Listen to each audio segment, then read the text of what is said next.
قبول ہو، میری توبہ قبول ہو، سرتاپ انکسار ہوں، توبہ قبول ہو، توبہ قبول ہو، میری توبہ قبول ہو۔ الحمد للہ وحدہ والصلاة والسلام علی من لا نبی بعدہ، اما بعد۔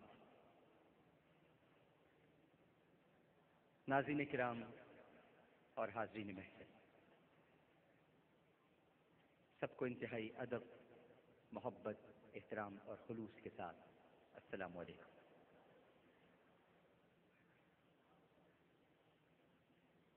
حضور صلی اللہ علیہ وآلہ وسلم یہ دعا مانگا کرتے تھے، اے اللہ مجھے ایسی آنکھیں عطا فرما جو تیرے خوف سے رونے والی ہیں۔ حضرت صدیق اکبر رضی اللہ تعالی عنہ ارشاد فرمایا کرتے تھے کہ خوف الہی سے اگر رونا نہ آئے تو رونے جیسی شکل بنا لیا کر۔ حقیقت تو یہ ہے ناظرین اور حاضرین کہ جہاں پانی جاری ہوتا ہے وہیں سبزہ ہوتا ہے، جہاں پانی جاری ہوتا ہے وہیں سبزہ ہوتا ہے، اور جہاں آنسو جاری ہوتے ہیں وہیں خدا کی رحمت اور مغفرت ہوتی ہے۔ امیر المومنین سیدنا فاروق اعظم رضی اللہ تعالی عنہ وہ ہستی ہیں کہ جن کی 22.5 لاکھ مربع میل پر حکومت قائم تھی، اور جن کے روب و دبدبے کا یہ عالم تھا کہ شیطان ان کی راہ میں پھٹکتا بھی نہ تھا، لیکن فکر آخرت اس حد تک دامنگیر تھی ناظرین اور حاضرین کہ جب دوران تلاوت قیامت کی ہولناکیوں یا عذاب سے متعلق کوئی آیت آ جاتی تو اتنا روتے کہ بے ہوش ہو جاتے۔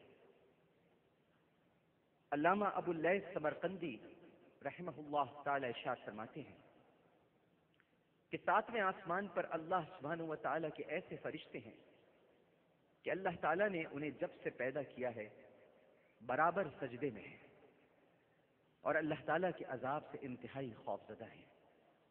قیامت کے دن جب سجدے سے سر اٹھائیں گے تو کہیں گے سبحانک ما عبدناک حق عبادتک، اے اللہ تو پاک ہے، ہم تیری کما حق ہو عبادت نہیں کر سکے۔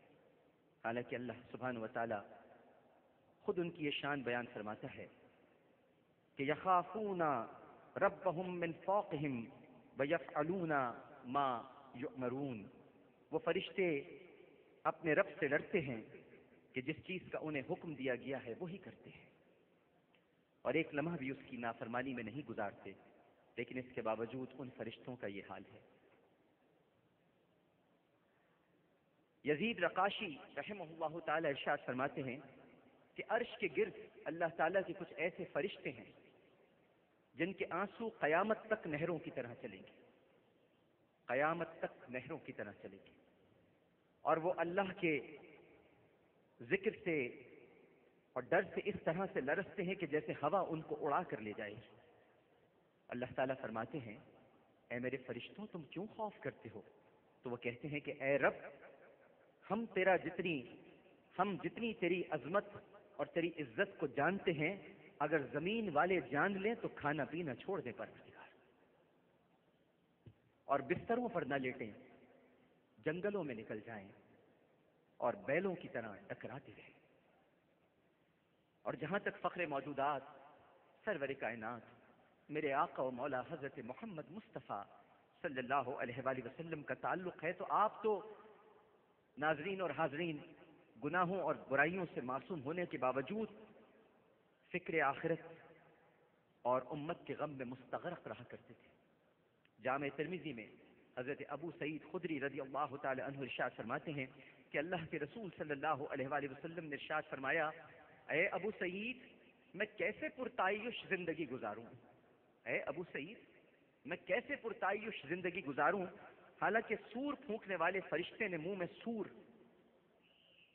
لے رکھا ہے اور اللہ کے حکم سے کان لگا رکھا ہے اور پیشانی جھکا رکھی ہے، اور اس انتظار میں ہے کہ جب اللہ کا حکم ہو اس وقت وہ سور پھونکے۔ اس لیے ہمیں ہر وقت آخرت کی تیاری کرنی چاہیے، اس کی یاد سے غافل نہیں ہونا چاہیے۔ جانے کب سور پھونکنے کا حکم ہو جائے اور اس کائنات کا نظام درہم بھرم ہو جائے اور انسان کو پلٹنے کا موقع بھی نہ ملے۔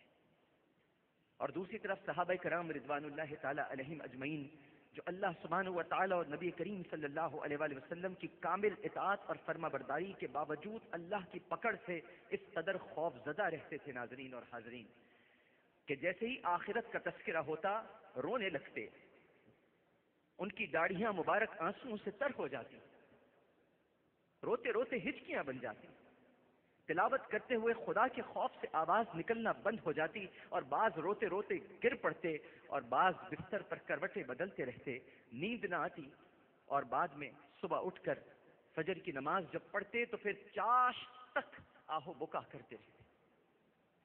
ایک وہ پاکیزہ ہستیاں تھیں جن کے دن اللہ اور اس کے رسول صلی اللہ علیہ وآلہ وسلم کی اطاعت میں گزرتے تھے، اور راتیں بھی اللہ سبحانہ و تعالیٰ کے حضور الہا وزاری، گریہ وزاری، تضرع اور آنسوؤں سے تر رہتی تھی۔ وہ اپنے ایمان اور عمل کے باوجود جبکہ کامل ہیں، اللہ کی پکڑ سے بے خوف نہ تھے، اور ایک آج ہم ہیں کہ نہ ایمان کی اور نہ عمل کی درستگی کی فکر ہے، اور جہنم سے تو ایسے بے خوف ہیں کہ جیسے کوئی مسئلہ ہی نہیں ہو۔ صحابہ کرام رضوان اللہ تعالی اجمعین کا میں نے ذکر کیا۔ کتاب التوابین میں آج ایک واقعہ آپ کے سامنے پیش کرتا ہوں۔ میرا بھائی منظور وسان بھی یہاں پر موجود ہے، یہ ہمارے ساتھ آج شب توبہ میں شریک ہونے آئے۔ کوئی ان کے دل سے پوچھے کہ یہ کیوں آئے؟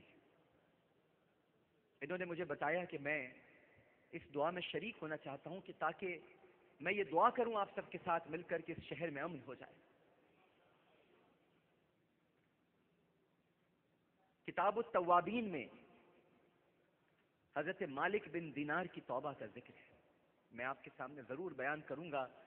اور اے مومن مسلمانوں، اے مومن مردوں اور اے مومن عورتوں، بڑا دل تھام کے سننا مالک بن دینار کی توبہ کا واقعہ، اور اپنے آنسوؤں کو پروردگار کی بارگاہ میں پیش کرتا۔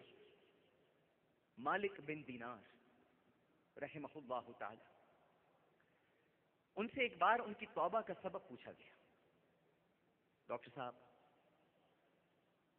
ان سے پوچھا گیا کہ آپ کی توبہ کا سبب کیا ہے؟